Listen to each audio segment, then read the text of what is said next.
Hey guys, this is the video for stub shaft number 2. This is stub shaft number 2 right here.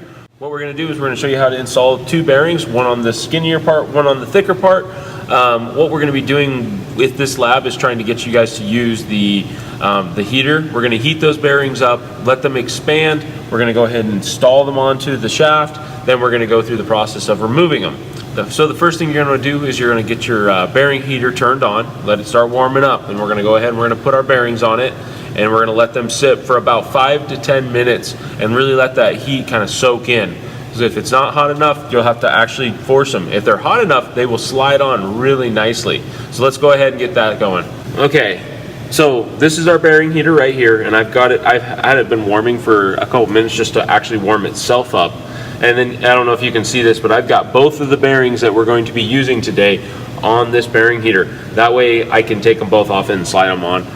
Just saving time. Okay, so after these bearings have been sitting here for roughly 10-15 minutes, you can then take a temperature probe or temperature gauge and you can spot check the outside. You can see that we're getting pretty hot. What the goal is to try to get it over 250 degrees Fahrenheit. So I kind of check the inner race and a little bit of the outer race to kind of see where we're at. If you're there, you can test it, you can grab it, move it oversight onto the shaft. Make sure you're wearing these gloves.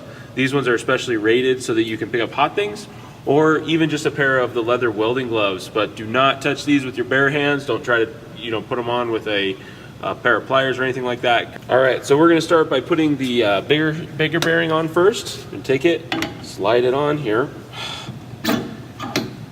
and you can see we're shove it all the way back to that back shoulder. See how easily that went on? Next, we're going to take our smaller bearing, put it on, and see how easily it slid all the way back. Now what's going to happen is we're going to let that bearing cool off, and once it cools off, it's going to contract and lock itself down to that shaft. So the goal is we're going to put these on. Remember, be quick, try not to sit there and hold that bearing for too long because it is still pretty warm on these gloves.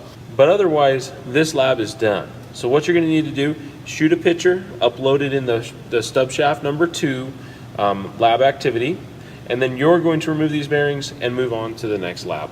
All right, so let's get to work on pulling off these bearings. What we're gonna do is we're probably gonna take the bigger one off in the actual press, while we'll take the smaller one off using our bearing splitter and bearing remover.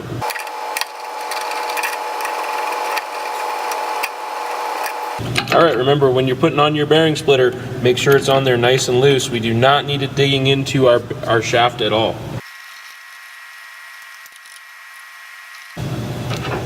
Okay, so now I'm just gonna get my wrench on here and we're gonna start tightening it up.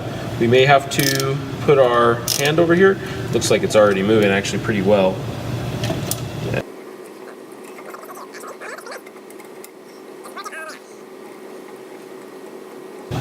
Let the tool do the work for you. Make sure you put all your pulling tools away. Now we're going to go ahead and remove this stub shaft and go over to the press, and we're going to press out this bearing. All right, so now I got the shaft off. I've got it in here into my press. I've got everything set up. Make sure that, again, if you're using the bearing splitter, that you're not making contact with that shaft. Like I said, you can even see there's a big old ding right here from somebody getting too aggressive with that bearing splitter. So we're going to go ahead and just start lowering the press. We're going to press that out. Remember, once you make contact, you should always keep a hand underneath, just in case your shaft pushes out. Sometimes it goes really fast.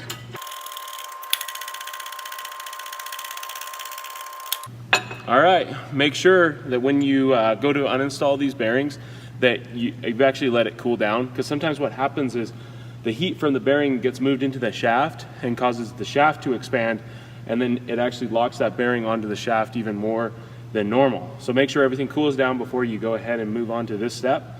Otherwise, make sure you reinstall this stub shaft and make sure your pictures get uploaded and you're good to go.